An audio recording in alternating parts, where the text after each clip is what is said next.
그래서 그린 산업에 대한 전망 또 혁신 기업 기술에 대한 이야기 나눠보도록 하죠. 오늘 그린 인프라 그리고 풍력, 태양광 함께 해주실 분들 모셨습니다. 이광수 위원님 함께 하고요. 류재현 위원님 그리고 첫 번째 세션에 이어서 박영두 위원님 계속해서 함께합니다. 세 분 안녕하세요. 안녕하십니까. 네, 안녕하세요.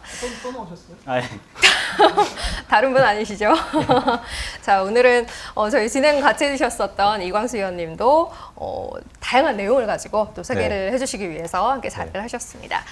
기대 갖고 지켜보도록 할게요. 오늘 이 시간은 좀 색다르게 진행을 한다고 하죠? 네, 뭐 그렇게 들었습니다. 한번 기대해 보겠습니다. 근데 저기 우리 본격적으로 들어가기 앞서서 사실 이제 그린 산업이나 인프라 같은 것들은 전형적인 그 공공재 아닙니까?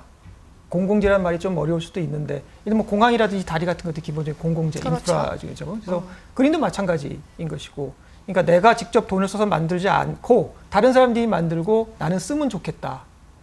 뭐 국방도 마찬가지 아닙니까? 내가 군대 가기 싫지만 다른 사람들이 가고 나는 국방 안전하게만 하면 되겠다. 좋은 거긴 한데 그렇죠. 다른 사람 만들어줬으면 좋겠다. 내가 아닌 네가 하라 이런 거죠. 이게 공공재인데 이런 공공재의 특징이 뭐냐면 이런 속성 때문에 누군가 나서가지고 정부는 정부, 이러면 정부가 정책으로 재정 정책 내지는 산업 정책으로 그거를 리드하지 않으면 항상 필요한 것보다 적게 만들어질 위험이 있는 거잖아요. 그래서 실제로 미국도 수십 년째 인프라가 좀 약하다고 하고 뭐 이런 얘기들이 있는 가운데 드디어 이제 그린 정책, 인프라 정책 이런 것들이 정책 주도로 나오기 시작을 했습니다.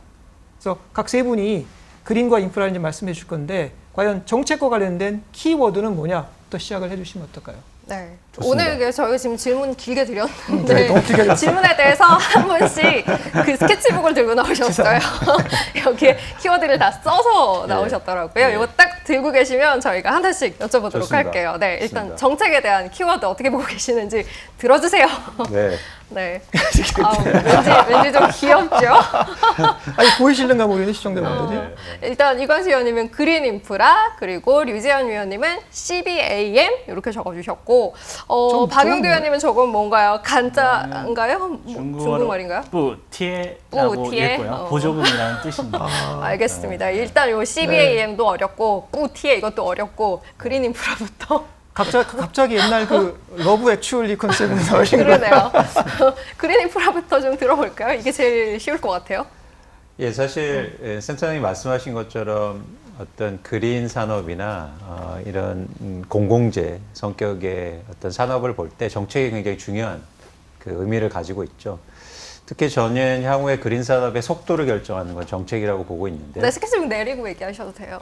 팔 아프실 것 같아서 끝까지 들고 계시지 않아도. 그래서 네. 사실은 그 제가 정책 중에서 최근에 이제 관심 있게 보는 게 인프라 관련된 정책들인데요. 네.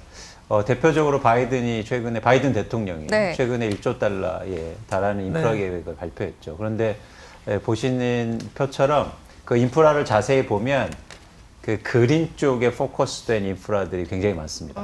그러니까 결국에는 아까도 방금 전 시간에 그러니까 전기자동차 말씀하셨잖아요. 네, 네. 근데 전기자동차가 미국에서 잘 팔리려면 전력은 어디서 날 거며 충전기는 어떻게 할 거며 뭐 이런 것들의 인프라 문제가 해결돼야 되거든요. 네. 그래서 이번에도 미국에서 보시는 것처럼 바이든 행정부가 인프라 투자를 하는데 거기서 EV 충전소를 몇 개 하겠다. 뭐 그리고 발전소를 어떻게 하겠다. 뭐 이런 계획들은 사실은 그런 어떤 그린 산업의 전반적으로 확산을 위한 인프라를 구축하겠다. 그런 차원에서 저는 키워드가 인프라 중에서 그린 인프라를 좀 관심 있게 보실 필요가 있다라는 차원에서 요 그린 인프라는 키워드를 여러분께 좀 제시해드리고 싶습니다. 사실 오늘 드리고자 하는 말씀의 핵심이기도 그렇죠. 하죠. 그러네요. 예. 사실 잘 아시는 것처럼 그린 산업 자체도 엄청나게 큰 내용을 갖고 있고 네. 또 인프라도 역시 마찬가지로. 하지만 그 모든 것을 오늘 다 나누기에는 시간이 너무 짧고 오늘은 그린 산업과 인프라 산업 중에서 중첩되는 그런 중심으로 말씀을 나누겠다 이렇게 맞습니다. 이해하면 되는 거죠. 맞습니다. 네, 네. 그래요. 그린 인프라라는 것에 이제 정책의 초점을 맞추기 시작했다. 이게 의미 있다. 그렇습니다. 요 이야기가 핵심이 될 것 같아요. 그렇습니다. 박영대 위원님 키워드를 보고 그럴까요? 네. 네. 순서를 좀 바꿔서 진행을 하죠. 예. 저 뿌티에 이거 좀 어려워서 마지막에 하려고 그랬는데 그거 뭔가요? 뿌티에라고 읽고요. 저도 중국어를 잘 못하는데 네. 이번에 찾아본 단어입니다. 이 보조금이라는 뜻입니다. 음. 지난 10년간 태양광, 풍력, 발전 단가가 빠르게 하락했고요. 네. 그리고 이제는 시장 메커니즘에 맡겨도 자생할 수 있다라는 정부의 판단이 있었기 때문에 이제 보조금을 끄는 거거든요. 그래서 탄소 배출 거래권 거래 시장이 이번 달부터 이제 시작됩니다. 그래서 이 시장이 이 보조금의 빈자리를 어느 정도 좀 메꿔줄 거라고 보고 있는데요. 그러면 어떻게 메꿔줄 것이냐라는 질문을 하실 수 있을 것 같아요. 그래서 쉽게 예를 들어서 이 태양광 발전 사업자가 정부로부터의 보조금은 끊겼지만 이 화석 연료 발전 사업자나 아니면 탄소를 초과 배출하는 기업에게 배출권을 판매하면서 수익을 창출할 수 있는 겁니다. 네. 그래서 보조금은 없어졌지만 이 추가적으로 수익을 창출할 수 있는 플랫폼이 만들어졌다라고 이해하시면 될 것 같고요. 이 거래 시장 같은 경우에는 2013년부터 지방 단위로 시범적으로 운영이 되어 왔는데 이번에 이제 개시되는 거는 전국 단일의 거래 시장입니다. 그만큼 규모도 되게 크고 참여하는 그런 참여자들도 되게 많기 때문에 거래가 활성화될 거라고 보고 있습니다. 그래서 지금 초기에는 이 전체 탄소 배출량의 30%를 차지하는 전력 산업을 위주로 네. 운영될 거고요. 향후에는 더 많은 산업들이 이제 산업으로 확장될 것으로 예상하고 있습니다. 관련 그림도 있지 않았어요? 예, 맞습니다. 그래서 뭐 볼까요? 보조금이 없어도 경제성이 확보될 수 있는 거기 때문에 네. 앞으로 이제 태양광 발전소, 풍력 발전소가 더 많이 설치될 수 있을 거라고 보고 있고요.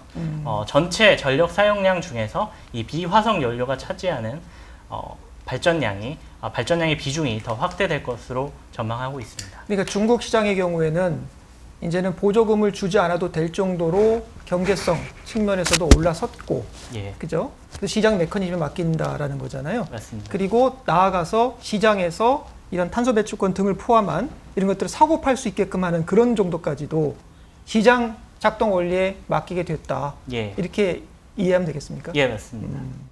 다시 말씀드리겠습니다. 예, 지금 바로 들어볼까요? 예, 일단 발음을 먼저 주의해 주시고요. 네, 카본 CBDAM. 보더 어드저스먼트 메커니즘이라는 일반적으로 우리나라에선 탄소 국경세라고 많이 불리우는 국경세. 그런 제도입니다. 세금이라는 이제 단어가 좀 부정적일 수 있기 때문에 이번 이 CBAM에는 텍스란 말이 좀 빠지긴 했는데요. 네. 쉽게 말씀드리면은 한 기업이 어느 나라에 수출을 할 때 그 제품을 만드는 데 드는 탄소의 양만큼 그 세금 형식으로 추가적인 부담을 지게 하는 제도입니다. 이제 EU가 이걸 이제 도입을 하려고 하는데요. 네. 최근에 5월이죠. 유럽 의회에서 이 CBAM 도입의 결의안을 통과시켰습니다. 근데 여기서 한 가지 논란이 있었는데요. 결의안을 통과시키면 이제 자국 기업에는 도움이 되겠죠. 근데 여기서 그 탄소 배출권 무상 할당제를 폐지하지 않았다라는 논란이 있습니다. 이렇게 되면은 자국 기업에 그 도움이 되는 제도가 두 개나 생기는 거기 때문에 이중 보호에 해당한다. 그렇기 때문에 WTO 그 무역 기구죠. 여기서 이제 좀 제재를 갈 수 있다. 이거는 보호무역 아니냐. 네네네. 그런 논란이 있었습니다. 그런데 한 달 후인 지난주였죠. EU 집행위원회 부위원장이 우리 그러면 무상할당제 폐지하겠다라고 발언을 했습니다. 이렇게 되면 CBAM 도입의 강력한 의지 표현이라고 볼 수 있겠고요. 네. 그 반대급부로 무상할당제가 없어졌으니까 이제 유럽의 기업들은 탄소 배출권을 돈 주고 사야 됩니다. 그렇게 해서 수요가 올라가겠죠. 그래서 최근에 탄소 배출권 가격이 많이 오르고 있는 그렇더라고요. 상황이다. 이렇게 보시면 될 것 같습니다. 규제가 좀 강화됐다고 이해하면 됩니까? 네, 규제가 강화되는 동시에 이렇게 되면 결국은 이제 그린 에너지를 더 많이 개발하고 거기에서 나오는 이제 전기나 이런 것들을 더 많이 이용해야 되는 인센티브가 좀 생긴다고 볼 수 있겠죠. 그리고 최근에 4월에 기후 관련해서 정상회담이 좀 있었죠. 네네. 미국에서 주최를 했는데요. 그 표를 보시면요. 네. 주요 선진국들이 2030년까지 주요 목표치를 2배 가까이 상향 조정했습니다. 예, 상당히 공격적인 수치인데요. 탄소 배출 저감 목표를 네, 저감 세워야 목표를 이제 2배 네. 가까이 상향 조정했습니다. 우리나라는 아직 그러진 않았어요. 근데 사실 이거를 잘 봐야 됩니다. 기준 연도가 다 달라요. 그래서 제가 언제까지 하겠다. 보기 편하시라고 주요국들이 보통 2005년을 기준으로 이제 목표를 네. 제시하기 때문에 통일을 시켜봐갖고 비교하기 편하게 보시면은 40에 한 50% 정도 저감을 할 것으로 목표를 조정을 했습니다. 그래서 11월에 있을 유엔 기후 변화 당사국 총회에서 이런 세부 내용이 논의될 것이고요. 가깝게는 7월 14일에 EU에서 이 관련해서 탄소 저감 토탈 패키지를 발표할 예정입니다. 좀 더 세부적인 목표가 나올 것으로 보고 있기 때문에 또 한 번 단기적인 모멘텀이 또 될 수 있다 이렇게 보고 있습니다. 그래요. 예, 우리는 말씀하세요. 예. 사실은 뭐 지금 우리가 정책 얘기를 나눴는데 정책이 중요하다. 그래서 중국 같은 경우는 이제 시장 경제 시스템을 더 많이 활용하려고 하고 또 유럽은 또 레귤레이션이라는 규제라는 부분들 좀 더 강화하고 미국 같은 경우는 이제 바이든 정부가 들어오면서 또 인식을 좀 바꾸지 않았습니까? 사실은 뭐 이런 그 정책도 중요하지만 이런 신재생 에너지 같은 경우에는 뭐 혹은 그린 관련돼 가지고는 테크놀로지도 또 중요한 부분이 있잖아요. 예를 들면 신재생 에너지 놓고 봤을 때 에너지, 전기 자체는 똑같기 때문에 사실은 우리 아까 방금 전에 전기차 얘기했지만 전기차는 만드는 업체마다 다 다르잖아요. 그래서 만족도가 다 다를 수 있고 가격도 다 다를 수 있지만 아웃풋이 하지만 전기는 다 똑같잖아. 그래서 중요한 거는 클린한 전기냐라는 부분이고 더 중요한 거는 결국 그 전기는 똑같기 때문에 누가 더 값싸게 만들어낼 수 있느냐. 좋은 기술을 가지고서 친환경 에너지를 가지고 값싸게 만들 수 있는 그런 기술적인 부분에 대해서 각 부분들이 한번 말씀 좀 나눠봤으면 좋겠어요. 그래요. 혁신 기술에 네. 대해서 결국 기술이 단가를 낮추고 대중성을 확보하면서 시장을 확대하는 거니까. 네, 맞습니다. 그래요. 그래서 속도를 조금 더 붙일 수 있는 것이고 그러면 그 기술에서 저희가 봐야 하는 포인트는 뭔지 또 세 분 정리를 해오셨죠? 네. 키워드로 바로 확인을 해보도록 하겠습니다. 넘기시고 들어주세요. 뭐 다 영어예요.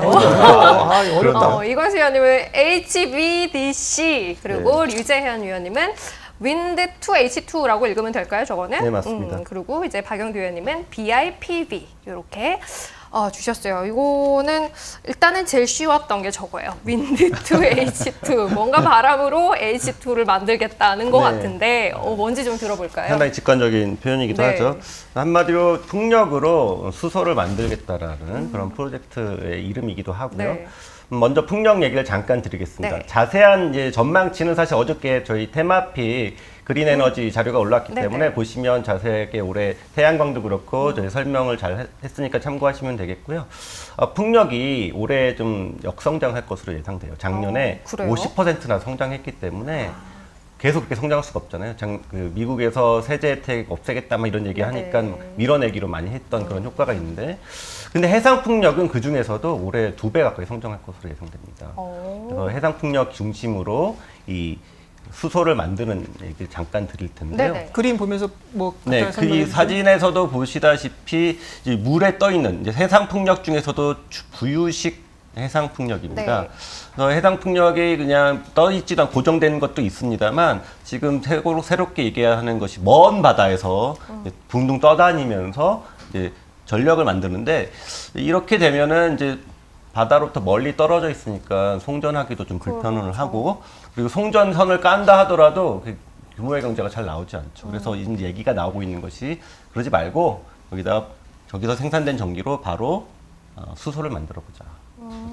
저장해 놓으면 나중에 갖고 오면 된다. 이런 개념으로 네. 아직은 초기 단계고 컨셉 개념이지만 이런 얘기도 되고 있고요. 이 밖에 일반적인 해상 풍력이라든지 육상 풍력을 포함해서 그 터빈 발전기에 수소 생산실을 같이 붙여 깨끗하게 수소를 생산하는 기술 이런 것들이 융합돼서 지금 나타나고 있다 이렇게 보시면 되겠고요.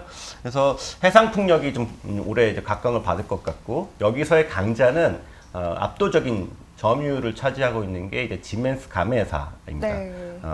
그리고 그 뒤를 잇는 베스타스 업종 이런 종목들이 주목받고 있는 상황입니다. 그 회사들이 윈드2 H2의 기술을 갖고 있는 건 아닌 거죠. 이거는 이제 융합 기술이기 때문에 혼자서 하긴 쉽지 않지만 핵심은 바다에서 이제 터빈을 돌릴 만한 그런 기술이 있어야 되는데 네. 여기는 이제 터빈 블레이드 엄청나게 큽니다. 네네. 200m 막 넘고 그래요. 네, 그런 기술이 있어야 되는 것이고 바다가 워낙 바람도 세고 그다음에 부유식 같은 경우는 진동이 워낙 심합니다. 그런 네. 기술들이 이제 복합적으로 작용이 돼야 되는데 이런 업체들이 그런 관련 기술을 선도하고 있다라고 보시면 되겠습니다. 그러게요. 일단은 해상에서 떠서 안정적으로 풍력 에너지를 모아야 그걸 이제 수소로 변환하는 기술까지 이어갈 수 있는 거니까 그걸 본다면 핵심적으로 지멘스, 가메사 그리고 베스타스 네, 이렇게 그렇습니다. 볼 수 있을 것 같다라는 이야기 해주신 것 같고 두 번째는 저거를 먼저 봐야 될 것 같아요. BIPV 좀 귀엽게 딱 드셨는데 뭔가요? 이게 빌딩 인터그레이티드 포토볼테이크라고 그 건물 일체형 태양광 발전을 뜻합니다. 아, 네네네. 그래서 용어는 다소 생소하실 수 있겠는데요. 실생활에서 쉽게 찾아볼 수 있습니다. 그래서 자료화면을 네. 한번 보시면요. 이게 건물 외벽에 이 태양광 모듈을 활용해서 건물을 아름답게 꾸미는 동시에 이 건물에서 필요한 전기를 자체 생산하는 시설을 구축하는 거거든요. 아, 지금 한화 건물에 이게 돼 있는 거예요? 예, 맞습니다. 아, 저희 그렇구나. 건물 바로 옆에 있는 네네. 이 하나 본사 사옥이 대표적인 사례인데요.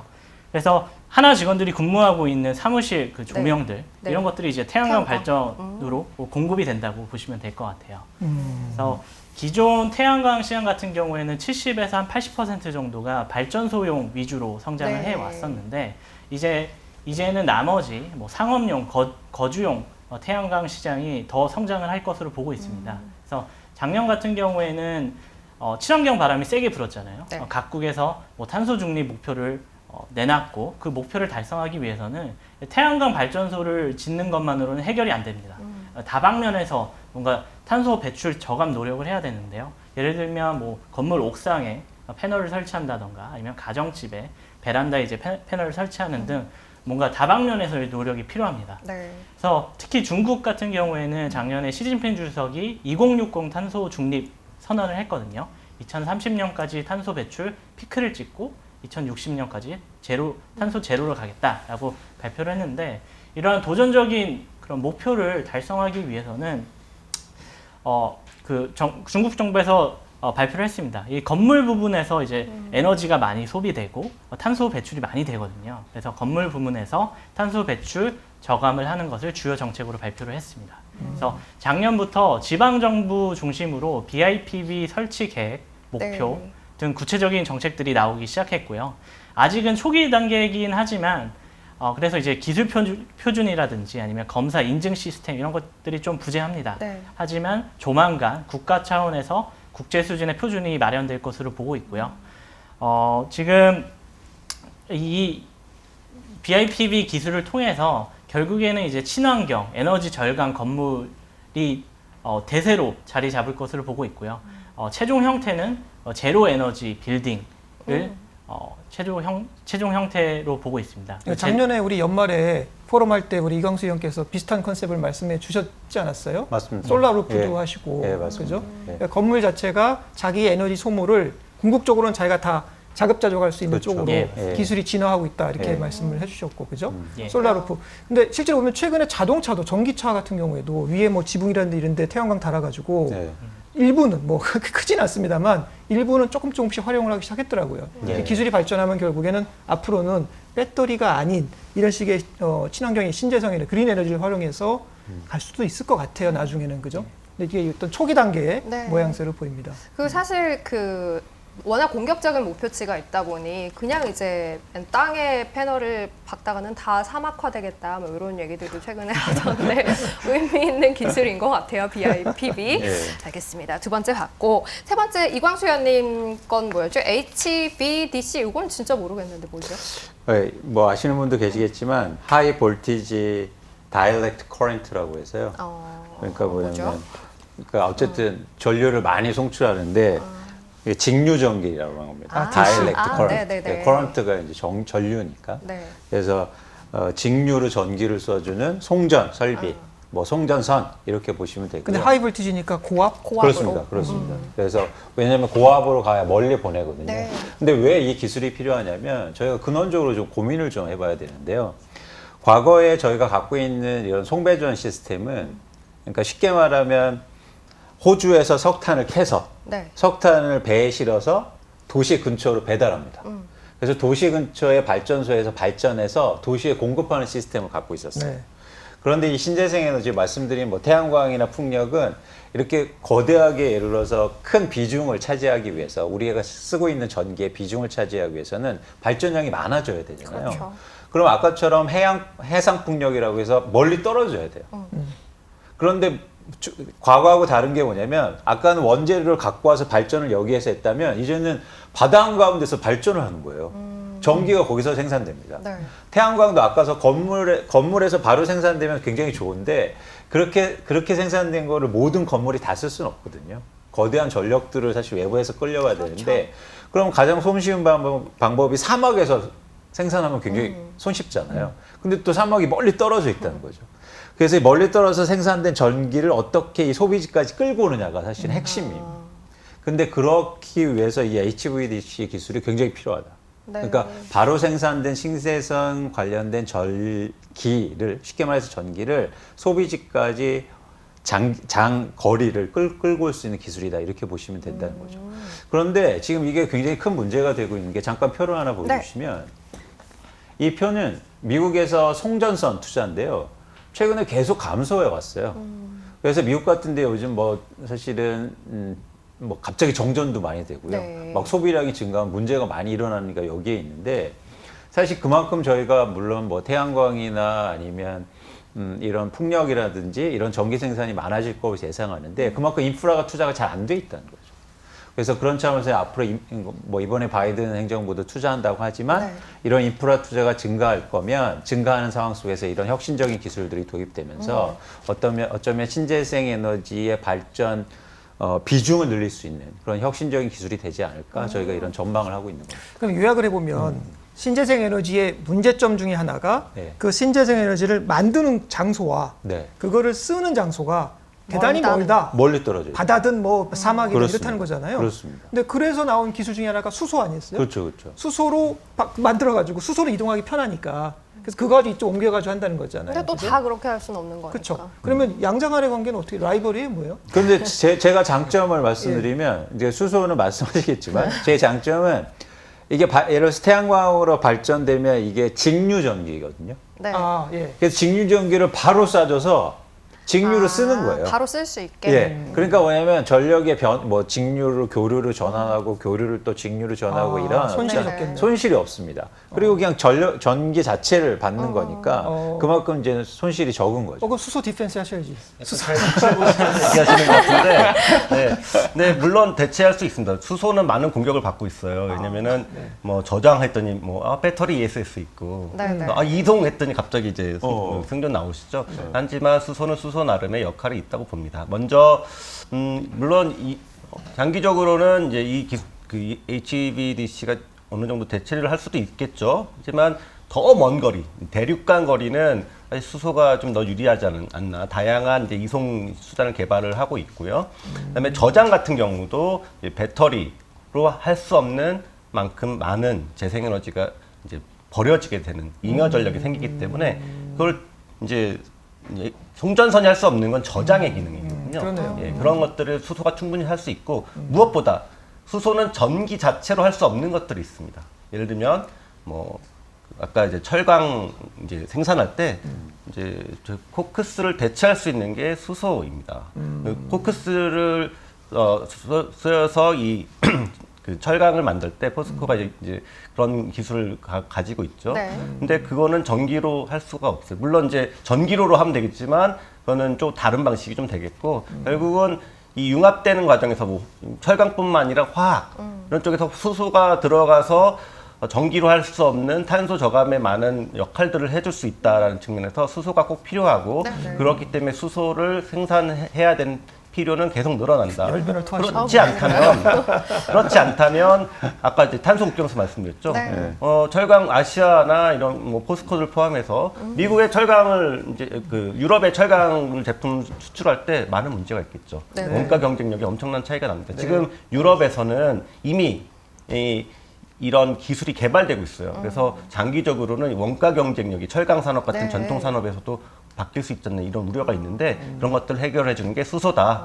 예, 아직은 어쨌든 초기 단계지만 그거고요. 네. 필요하다. 예, 여기도 같이 필요하지만 가는 걸로. 수소만의 고유의 역할이 있다는 점 다시 한번 강조드리고 싶습니다. 근데 왜 우리가 이런 얘기를 해야 되냐면요. 네네. 그러니까 그동안은 그러니까 발전량이 100이라고 그랬으면 신재생 에너지가 10까지 올라오는 데는 큰 문제가 없었어요. 네네. 근데 이제 이게 30, 40이 올라오기 위해서는 인프라도 중요하고 이렇게 대규모로 어떻게 이송하느냐, 맞아요. 발전하냐가 굉장히 중요한 문제가 되는 거죠. 그래서 말씀하신 것처럼 이제 진짜 기술의 시대가 열리는 겁니다. 그래서 단순하게 그동안은 조금 뭐 태양광 붙이고 이런 거 네네. 됐다. 근데 이제 거대 전력 사업이 되고 사실 도미네이트 되기 위해서는 이런 어떤 기술들이 훨씬 더 필요합니다. 그래서 뭘 사야 되는 거냐. 그러니까요. 결국 결론을 좀 얘기- 내보죠. 그게 시간이 많이 됐어요. 네. 그 얘기 되는데. 자, 이것도 적어 오셨어요. 적어주세요. 네. 진짜? 자, 그럼요. 넘겨주시고요. 네. 네. 빨리빨리 넘겨주시고요. 네. 자, 들어주세요. 이게 뭐 종목도 아니고 아무것도 아니고 문어 어벤져스 절대강자 이게 뭐죠? 자, 네. 박영대 의원님이 오래 말을 안 하셨으니까 박영대 의원님 절대강자 이거부터 보죠. 저는 이미 잘하고 있지만 이 융기 실리콘, 윤기 실리콘. 이 BIPV 앞서 말씀드린 기술을 통해서 더 강력한 절대적인 그런 강자로 등극할 거라고 보고 있습니다. 그래서 기존의 투자 포인트는 이 태양광 밸류체인 전반에 압도적인 수익률을 갖고 있었고요. 그리고 또 높은 수익성을 기록하고 있었기 때문에 네. 융기 실리콘이 매력적이었는데요. 향후에도 공격적인 증설을 통해서 글로벌 태양광 수요 확대에 가장 큰 수혜를 받을 수 있을 것으로 보고 있어요. 그리고 이와 더불어서 이 BIPV를 통해서 더 경쟁력이 강화될 거라고 보고 있는데요. 융기 실리콘 같은 경우에는 지난 7월 달에 자사에서 최초로 개발한 룽딩이라는 BIP 제품을 개발을 했습니다. 그래서 시장에 선보였고요. 네. 그리고 올해 3월 달에는 이 BIPV 골조 선도업체 지분 27%를 인수했습니다. 그렇기 때문에 BIPV가 유망하다고 생각했기 때문에 발빠르게 시장에 뛰어들었고요. 공격적으로 투자를 하고 있고 R&D도 열심히 하고 있고 그렇기 때문에 융기 실리콘을 저는 강력하게 추천을 드리고 있습니다. 윤기 실리콘은 거래 가능한 거죠? 예, 맞습니다. 요거는 상해에서. 예. 알겠습니다. 윤기 실리콘 첫 번째 박용대 의원님 보고 계신 종목으로 이광수 의원님 계속 문어 네. 들고 계세요. 그래서 바로 봐야 될 것 같아요. 문어는 뭔가요? 사실 제가 이제 그린 인프라 말씀을 드렸는데 인프라는 굉장히 종류가 많죠. 네. 그래서 이제 여러 부분에 대해서 투자를 하시면 좋은데 그래서 이제 종목 성장이 좀 힘들기도 합니다. 종목이 너무 많으니까. 네, 내려주세요. 그래서 저는 네. 예. 그래서 이제 ETF를 추천드리고요. ETF? 그중에서 저희가 페이브라는 페이브. 예, 네. 인프라스트럭처 ETF가 있는데요. 저희가 이 회사를 잘 보시면 이런 어떤 전력 인프라 관련된 회사들 비중이 한 12% 정도 되고요. 그림도 그리고- 있지 않나요? 네. 참고로? 볼까요? 그건 없습니다. 없어요? 네, 없어요? 네. 그리고 또 철도 관련된 회사들이 한 15% 정도 됩니다. 그리고 나머지 뭐 친환경 관련된 그런 인프라 관련된 회사들로 구성되어 있는데요. 네. 예를 들면 지금 철도 회사들이 굉장히 주목받고 있는데 단순하게 친환경 운송 설비뿐만 아니라 제가 왜 이런 그린 인프라 하는데 갑자기 철도가 왜 이렇게 질문하시는데 잘 생각해 보시면 이런 아까 HVDC라는 걸 말씀드렸잖아요. 네. 이런 송전 설비가 이제 땅 밑으로 가는데요. 미국 같은 경우에 땅 밑으로 가려면 다 누군가 집 밑으로 가야 되잖아요. 네. 근데 미국 같은 경우에 지하도 다 개인 소유입니다. 진짜요? 예, 그게 미국의 그런 어떤 그 오너십의 기본적인 틀이거든요. 그래서 미국 같은 경우에 내 땅 밑에서 기름 나오면 다 개인이 가져가는 거예요. 우리는 아파트 단지 밑에서 기름 나면 국가에서 가져갑니다. 그렇죠. 근데 미국은 지하 자원도 땅 소유자일 거예요. 열심히 파봐야겠네요. 거기 있는 분들. 그래서 중요한 건 뭐냐면 이런 인프라를 설치하기가 굉장히 쉽지 않다는 거죠. 왜냐하면 그렇네요. 내 집은 안 돼 이럴 그렇겠네요. 테니까 아니면 돈 줘 이럴 테니까. 그런데 정광의적으로 전국적으로 유일하게 땅을 활용할 수 있는 게 이런 철도 밑에 땅. 그래서 HVDC가 이렇게 철도 밑으로 깔린다는 얘기가 들리고 있어요. 그러면 철도 회사들이 새로운 영업 수단이 생겨요. 말이 그러네요. 되네요. 그러니까 이것처럼 저희가 이제 생각을 또 하나 하는 거고요. 여러분 또 제가 아이디어 차원에서 그래프 하나 네. 보여주시면 미국이 아까 전기차를 많이 팔린다고 했잖아요. 근데 미국 전기차를 살 때 가장 걱정인 건 충전 맞아요. 어떻게 할 수 있냐. 지금 미국에서 전기차 충전소가 10만 개밖에 안 됩니다. 네. 아니 전기차 그렇게 많이 팔릴 건데 충전할 데가 없어요.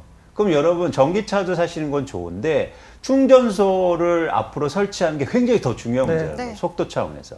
그래서 저희가 예를 들면 뭐 차지 포인트라는 이런 회사들 보시면 미국에서 충전소의 MS를 한 70% 정도 차지하고 있는데 이렇게 인프라를 설치하는 회사도 관심 있게 보시면 좋겠다라는 생각을 가지고 있습니다. 차지 포인트 그리고 PAVE, 페이브. 네. 페이브 네. ETF 알겠습니다. 보도록 하죠. 마지막은 류재현 위원님의 어벤져스예요. 저것도 ETF 얘기일 것 같기는 해요. 네, 맞습니다. 어떻게 보면은 이광수 위원님이랑 비슷한 컨셉인데 네. 조금 다르죠. 문어 이것저것 다 하자. 그렇죠. 네, 다양한 이런 영역에서 느낌인데 어벤져스는 정의 그 디스는 어느 아닙니다. 두 분이 약간- 컨셉이 다르다는 거죠. 네. 왜냐면 이것저것 다 있으니까 다 필요하니까 인프라라는 게. 그렇죠. 근데 저희는 핵심 엘리트만 뽑았다라는 느낌이에요. 정의의 살짝 원들만 기분이 취업. 네. 그래서 이제 슈퍼 히어로잖아요. 핵심이 하나가 아니라 히어로는 여러 네, 네. 히어로이기 때문에 팀으로 그래서 이런 관점에서 여러 종목을 묶어서 사야 된다라는 측면이고요. 또 하나 ETF의 장점이 그 미국에서만 상장돼 있지 않기 때문에 다른 지역의 이제 업체도 살 수 있다는 건데 아까 제가 해상 풍력의 강자로 말씀드렸던 지멘스 가메사, 네. 예, 뭐 베스타스 미국에 상장돼 있지 않습니다. 사기 쉽지 않죠. 스페인, 덴마크 막 이러니까 그러기 때문에 이런 업체를 살 수 있는 장점이 있고요.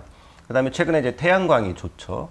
미국이 1Q 실적이 이제 발표되면서 태양광이 많이 뜨고 있는데 그런 1등 업체인 뭐 솔라이치라든지 엠페이즈 다 담고 있는 ETF가 있습니다. 심지어 수소의 대장주인 플러그 파워 최근에 이제 회계 이슈를 좀 극복하고 반등을 시도 중이죠. 이런 업체를 모두 다 망라하는 ETF가 있는데 그게 바로 글로벌 X 클린텍 ETF 저희가 C텍으로 불리는 ETF입니다. 또 조금 더 자세한 설명은 네. 말씀드렸듯이 네. 테마픽에서 네. 또 설명드리니까 좀 참조하시면 네. 될 것 네. 같고요. 제 진짜 기속적으로 각 신재생 에너지의 대장들만 모아놓은 예, 그렇죠? 기술 핵심주 각 기술 핵심주. 여기저기 지역별로 그죠? 네, 맞습니다. 한 군데서 거래를 할 수 없기 때문에 CTEC 네, 맞습니다. 알겠습니다. 문어하고 비슷한 것 같아요. 기업 근데 살짝 어벤져스가 이긴 느낌이에요. 지금. 아, 그래요? 이게 지금 보시는 분들도 문어보다는 어벤져스 있어 아, 그래요? 보인다는 그런 평이 있네요. 알겠습니다. 뭐 각각의 매력이 있는 거니까요. 네, 오늘은 여기까지 듣고 마무리하도록 하죠. 오늘 그린 에너지 그리고 인프라에 대해서 이야기 나눠봤습니다. 이광수 위원님 함께했고요. 류재현 위원님 그리고 박영두 위원님 세 분 함께했습니다. 고맙습니다. 고맙습니다. 맞습니다. 네. 자, 오늘 두 번째 세션까지는 저희 서철수 센터장님도 함께 모시고 진행했어요. 어떠셨어요? 저는 좀 즐거웠습니다. 든든했습니다. 네, 즐거웠습니다. 근데 문어 얘기를 하니까 배고프네요. 빨리 끝내고 가야 되겠습니다. 네, 그럼 빨리 가셔서 네. 뭐라도 드시길 네. 바랄게요. 자, 그러면 이렇게 두 번째 세션까지 마무리하도록 하죠. 정책적인 뒷받침 속에 기술 혁신이라는 테마를 가지고 확실한 방향성을 갖고 가는 게 또 이 그린 에너지 인프라 쪽이 아닌가 싶습니다. 말씀해주신 ETF들 그리고 종목들 계속해서 관심 갖고 지켜보시기 바라겠습니다. 두 번째 세션 마무리하겠습니다.